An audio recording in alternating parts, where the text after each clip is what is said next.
Oh, this shit's so fucking surreal. I am 6 days away from having my own apartment. You know what's crazy? I don't think anybody in my personal life actually expected me to do this, which is wild, which is also telling within itself as well. But that's besides the point. Actually, no, that might be the whole entire point. I don't really have a point in making this video. I just told myself mentally I want to make two videos, one after the gym, one before the gym. Just I don't know, more or less see the gym outfit things, but also because I don't really tend to post my videos within the storyline type of purpose. It's just whenever the fuck I feel like making it public is when I make it public. So some videos I shit you not, because this is eventually gonna be something that gets posted onto my YouTube. Some videos might be within the same day, some might be within the same week, some might be within the same month, some might be within the same year, some might be years away. And what I mean by that is I've been recording since 2018 because I started recording and I'm pretty sure I touched this on one video, but one video compared to 4,000 videos, that means it's gotten lost somewhere in there. So the main reason why I make videos now isn't because of you guys. Isn't even because of the views. It's not even because of fame. It's actually because of this bitch. Now, if you don't know what this bitch is, then that's cool. And if you do, well, that's also cool. So essentially when I used to be on that, but the flower version of it, I used to get bored and I was just like, and the crazy part is that's when it was illegal, so I could have gotten in trouble. I could have gotten in a lot of trouble. So what I used to do in one of my first videos outside of me hanging out with the dudes and on that fucking tire swing inside the woods in where the fuck were we at? In Midland was another video that I did in Midland. I was walking on the back street of the apartment complex that we used to live in. And what I used to do is when I wanted to smoke, I just, bring my shit together, kind of have it pre-packed, bring a lighter with me. Assume I fucking remember what that bitch was. Actually, not pre. Well, I bring a bowl pre-packed. I used to have a fucking medical bottle just because so many people in my house had medication, including me. I was off my medications. I've been off my medications for a long ass time. But either way, it was always easy to find pill bottles I could reuse because, well, this is empty. Nobody's using it. Clear it out real quick. Put some weed in it.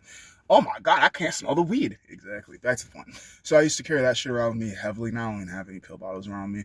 But I used to do that, and then I don't know what it was, but at some point or another, I was just walking around like this shit boring. I need to do something with this. So I was like, well, I got my phone, so might as well do that. So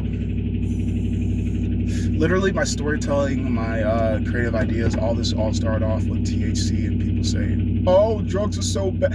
Y'all know some of your best musicians are fucked up 24/7 because of their childhood, or because of the people around them, or because of their good naturedness, and then other people are just like, "Well, I need some good nature in my life, but I don't know how to treat it well." So of course, there's going to be less good natured people, and some people. Well, how's the line go? Takers don't know their limits, and givers don't know them either. But a giver will die giving to a taker. It's not how that line goes. I just made that part up. But either way, that seems to be how most of life goes. And the way that I've seen it, if you give too much, you'll eventually find someone that takes too much at some point or another. They just might take your life. So I'm trying to do my best with being kind and considerate, but also having the wherewithal to be kind and considerate to myself. Because at the end of the day, if I'm being kind to you, what the fuck does that mean to me?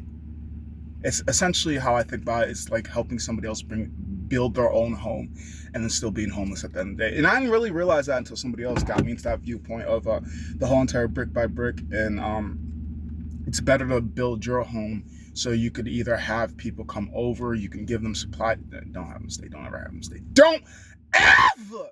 That's gonna be my biggest rule when it comes to getting my own apartment, just because I've heard so many stories go awry. I've even been in some of the stories where I'm like, I'm not the bad roommate, but I've seen the quote unquote bad roommate, and I'm just like, I think life tried to tell me a story.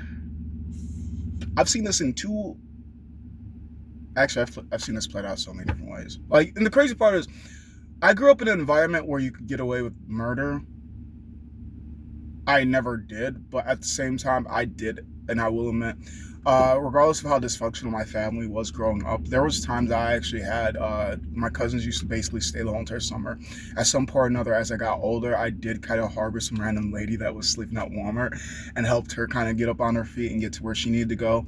As well as I did also have a good buddy of mine that we don't currently talk anymore. He used to basically stay with me for a little bit while I was growing up, and like I'm not gonna say all of them had bad endings, because not except like the ones that I remember growing up with, they weren't like bad endings or bad middles or shit like that. But like having so many different personality types inside or underneath one roof, or having a very dominative personality type around maybe other very dominant, like there's just so many. To me, mixing people's like mixing chemicals. You don't know what the fuck's gonna happen. You just hope it's a good reaction, but sometimes it's a bad reaction. But bad and good is all dependent on what side of the team that you're on. You might want shit to go right so you can leave, and you might want shit to go smooth so this party happens all fucking night. I don't know what your plans are. My plans are to have fun, but we all define fun differently. So therefore, I'm not gonna elaborate. You about to fuck around and find out what I define as fun. So my biggest thought process with the type of heart that I have, I definitely do believe I'd get myself in one of those situations where I'm like, oh, I'm helping somebody out. Now I'm getting evicted from my apartment because I tried to be a kind, considerate human being, and this person is just Satan's testicle with human flesh.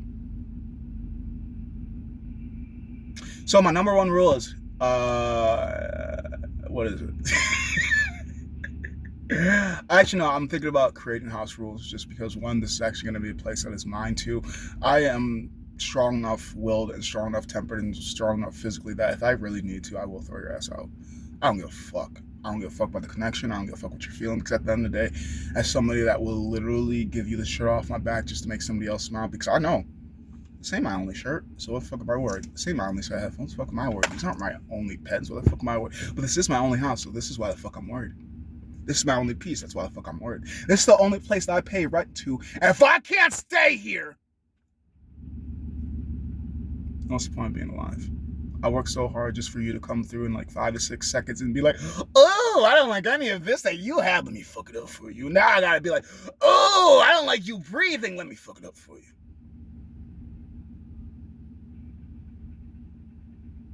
I do my best not to match energies, but I gotta do sometimes, because like, well, they said kill them with kindness. I made sure I was smiling while I was making sure the last breath was leaving them. I didn't have a break. They broke me.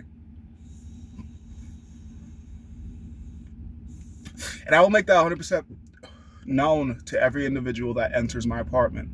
Here are the rules. If you don't respect them, I don't give a shit. I'm going to kick you out. Warning signs. I stopped being bubbly. Now, it could be for a couple reasons. One, I'm sick and tired of you and I want to go to sleep. Two, you might be being too rude to all. Like, I'm generally going to be a dick in my own apartment because this is my peace. Don't come here to disturb my peace. Either help with the peace, help with the happiness, help with the joy, and get the fuck out. The same entrance as your exit, okay? I don't give a fuck where you or your ex sits, but you all ain't allowed here to argue and feud about the bullshit that you all already knew. I know this isn't new, and this ain't new, so get the fuck out of here if you got a bitch about this shit. There's a hallway far away from mine. That way they don't assume I'm the one that brought you here to commit these crimes. I'm just saying this shit. When I get my own place, I don't give a fuck who you are or how related you are to me, especially with me being Haitian, Puerto Rican, raised in This Is America. Last time I checked, last time I saw, last time I see. So therefore, what's your relation aside from the fact that I fuck with you and I can stop fuck with anybody I want to? Be respectful to me and I'll be respectful to you.